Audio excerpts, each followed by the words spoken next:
Sam Kahn, theathletic.com, joins us. Of course, mentioned this last week about his role and what he does. And, of course, the portal is about to open up and much more, which means he doesn't get any sleep at all.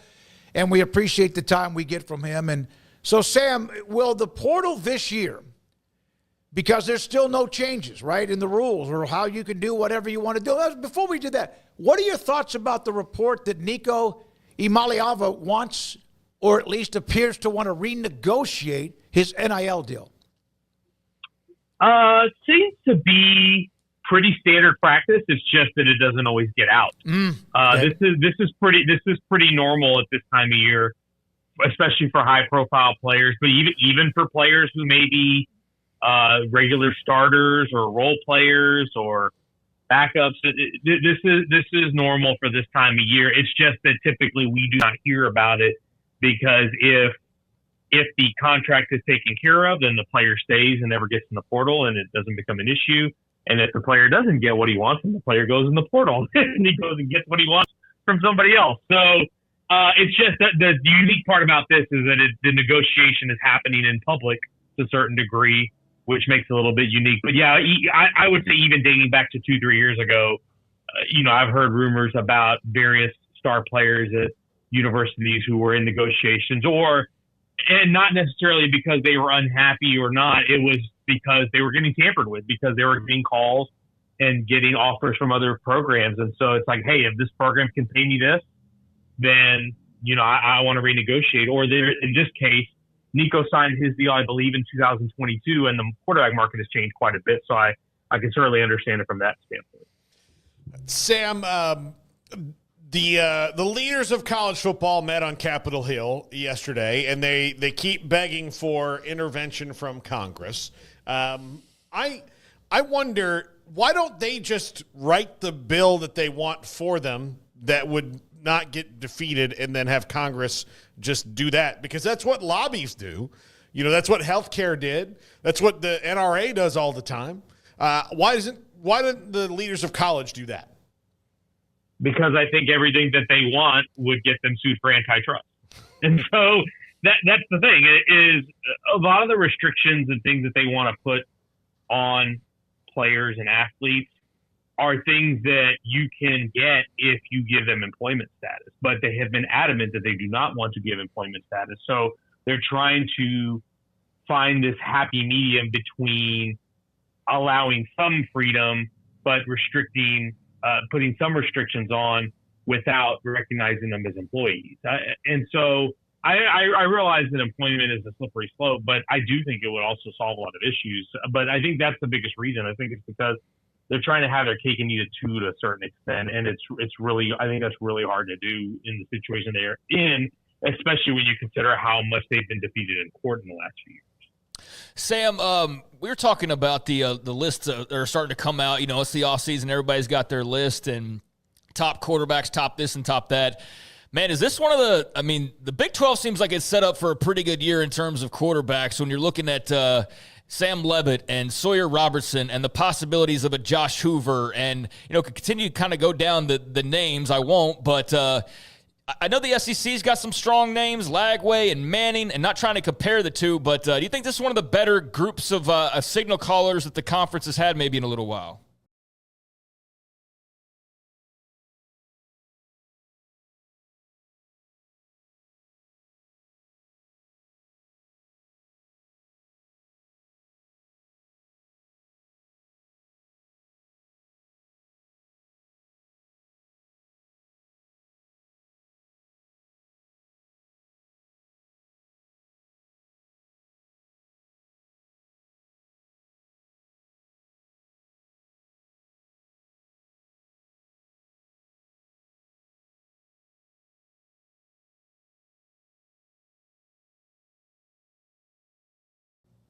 No doubt. You got to the guys you mentioned, like Leavitt, I love. Like, haven't gotten to see him in person at the Peach Bowl. I was really impressed. And you guys watched him from afar, but it's a different experience when you watch him, and to see what he did against that level of defense with the kind of speed and athleticism Texas had, to be able to escape and make some of the magic that he did was really impressive. I think Josh Hoover is super underrated because TCU had such a rough start last year, and I think people kind of forgot about him nationally. They ended up a very quiet 9-4, but Hoover is one of the most productive passers in the country, and I think having him back for another year is huge. Sawyer Robertson, I think when you look at lists of quarterbacks, of top quarterbacks in the country, he seems to be a pretty trendy one to have up near the top. And I think rightfully so. Look at what happened to that team when he took over. I think once he settled into that offense, when you account for his dual threat ability, and I think just how hard the guys played for him around him, he really lifted that team. Avery Johnson is still there. I know people have issues with the turnovers and things like that, but I think he's still a superb talent. There's still a really deep level of quarterbacks in this league, and that's going to make it super competitive. Brendan Sorsby at Cincinnati is another one that I think of as another one who was a really good portal acquisition. That Cincinnati season wasn't great, but I think Brendan was a really good quarterback, and he was definitely an upgrade for them. And for them to keep him this offseason, I think was a big one. So this is definitely going to be a fun year as far as that goes in the Big 12. You didn't mention Behren Morton, and he is a bit of a lightning rod because I know last year he was banged up a lot. That was part of his year that you have to put in there. But just earlier, I said that one of my questions for Tech, or one of my things for Tech, if they want to live up to the hype that's been created this offseason, I think he needs to play at a higher level. And not saying he's a bad quarterback. I wasn't saying that at all. I just think he's going to make the playoff, to win the Big 12, he's going to have to be a little bit better than he was. And there's also Will Hammond, snipping at his ankles as well. What are your thoughts on Behren Morton? And would you agree or disagree with the assessment that they need him to take another step? And obviously health will factor into that. Yeah, I think health to me is the biggest issue, because I feel like every year he's been on campus, even when he was coming in and starting as a spot starter, there was always some kind of nagging something, where there was an ankle or this or that. And so staying on the field is going to be huge. He took a big step up in his numbers last year. I think he was over 3,000 yards passing, over 25 touchdowns. He was really productive. But I do think you're right. He does have the gunslinger mentality where he believes he can make every throw. And I think that can really work for you in some instances. And that can really hurt you sometimes, because sometimes that means you're going to force a ball in where you shouldn't. And he's also a former baseball player. He throws from all these arm angles. I think that's a real asset for him, but it also can get you into trouble because it gets you thinking you can put the ball in where you probably shouldn't. So taking care of the ball, I think, is a big thing for him. I think staying healthy is a big thing for him. But when you look at the talent they've surrounded him with, I mean, certainly there's no Taj Brooks this year, but they still have, I think, a substantial amount of talent on the offensive side, the offensive line. I don't think he has to carry them, but certainly, yes, he does need to take a step forward, just a modest step forward, a little bit of improvement, take care of the ball a little bit. And honestly, with this kind of defensive line that you have, with the defensive front, I think the Texas Tech put together, this is a team that should be able to win games that are ugly. This is not going to necessarily be a Texas Tech team, I don't think, that has to score 50 to win. I think this is a team that's going to be able, with Shieldwood and some of these defensive players they've added, is going to be able to win some games that are low scoring. So I don't think he has to be a 5,000-yard passer and put up Graham Harrell type numbers. I think he just has to be a little bit better, take care of the ball a little bit better, be a little bit more accurate, keep progressing, and stay healthy. You do all those things, then I think you're in really good shape. One thing he did do, he played 12 games last year. It kind of like sometimes you think that he was in and out. There were some games when he had bumps and bruises, but he did play in the 12 games. Man, the Big 12 quarterbacks, as you've said, Sam and Craig and Paul brought up, you got Caden Salter coming in. Yeah, I mean, just a whole bunch of them. It's gonna be fun to watch. And whoever rises to the top. Yeah, there's another one, Wigman. Well, with Houston, Jalen Daniels is another guy, right, Sam? Because man, he looks like he's got everything, all the tools, but he's another one that not Cam Rising always beat up, but somebody, if he can play every game. We had Lance Leipold on yesterday. That sure would be nice. I'm sure they would love to see him stay healthy. Yeah, when Jalen Daniels is healthy, I think we've seen him at his peak. And his peak had Kansas winning 9 games a couple of years ago. I know Jason Bean was part of that too, but he's a really dynamic player when he's healthy and when he's full go. So he's a tremendous talent. And yeah, you guys mentioned it. I did mention Connor Wigman, who hadn't necessarily lived up to it at Texas A&M, but I still think has a lot of gas in the tank, and I still think he has real potential. And when I look at what you plug him into that offense with what they're going to run over there under Willie Fritz and the offensive coordinator Slade Nagel, they brought him from Tulane, I think he fits that really well. They did a really good job of rebuilding the offensive line in front of him. Caden Salter, you mentioned at Colorado.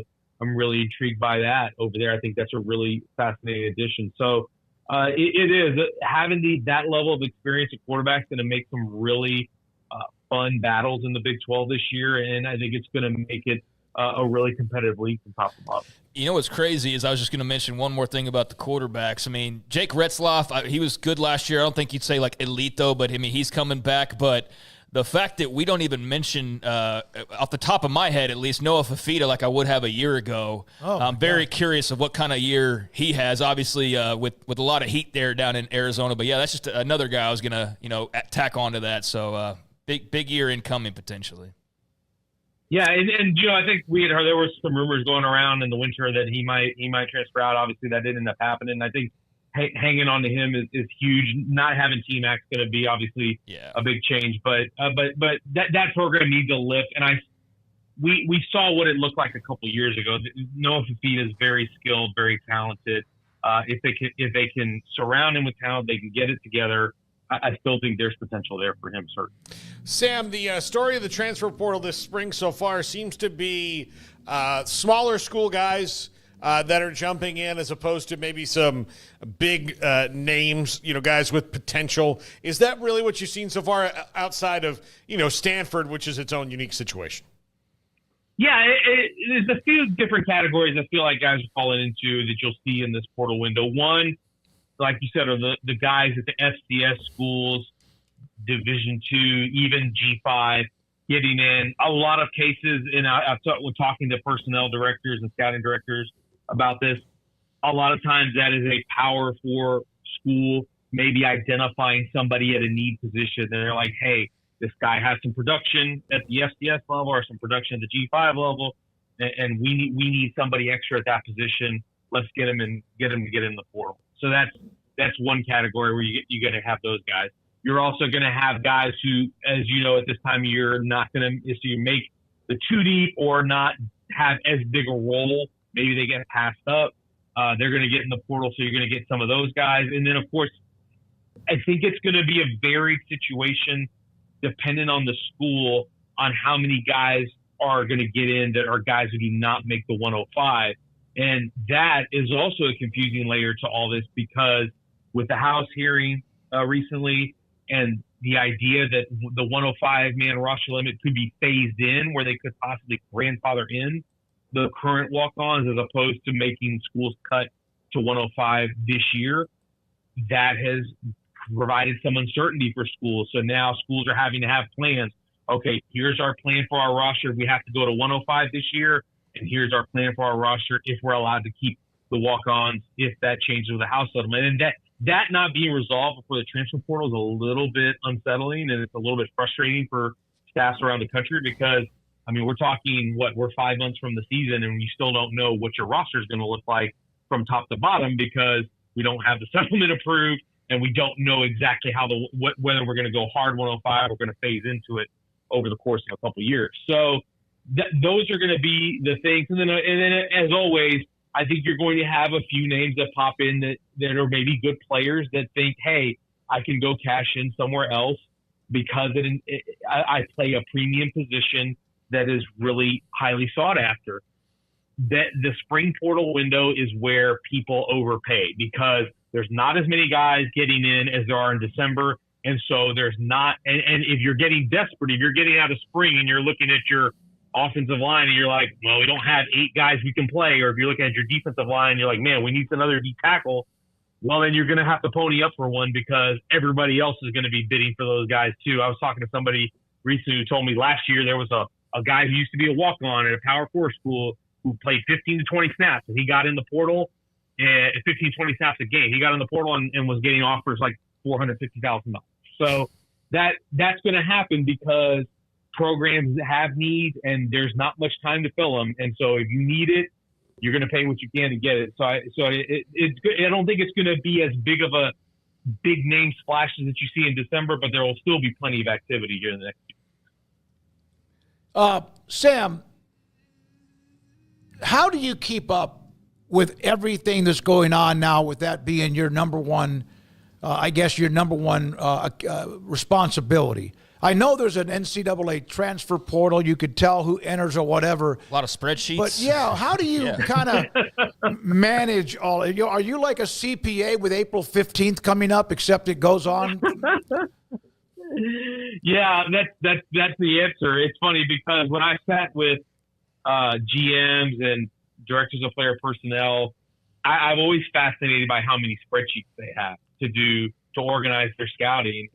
And now that's my world, because we have, like, between us, me, myself, Antonio Morales, who works for us, Manny Navarro, we all kind of help each other and try to track the portal stuff. We have a huge spreadsheet that's probably a couple thousand lines long that Manny has done a really great job of tracking, not just the names in the portal, but how many snaps do they have? How many starts have they had? And so that's an ongoing thing. I'm building spreadsheets this offseason to track every FBS school. How much are they spending in revenue share? How much are they spending in NIL? And then, obviously contacts, for all the different schools, where my personnel contacts are. I'm going to have a spreadsheet for roster limits. How many schools are, are they all going to do 85? Are there some schools that are going to do more? Things like that. So yeah, it's a lot of compartmentalizing. You can't do everything at once. You have to just kind of knock it down as you go through. But yeah, it's just it's a little bit of controlled chaos. And yeah, I've had to learn Google Sheets and Excel more than I ever really thought I would when I got into sports journalism 20 years ago. Did you say there were 2,000 lines on that spreadsheet? Oh yeah, I mean, there's been more than 2,000 players going to the portal. Yeah, I know. So yeah. So, yeah. All right, Sam, anything else, Paul? Craig? All right, thank you, man. Appreciate it. Good luck with it. It's about to just open up and just pour all over your head. And we will be watching you and appreciate your coverage and also being a part of the show every Thursday. By the way, Andrew, put Sam Kahn, same as he is on Twitter, is Instagram. We put that up, Sam. So we do have that up for you. Thank you. Sam, just like we are, we're trying to do that and show that a lot more. Thanks for your time. Sam Kahn from theathletic.com.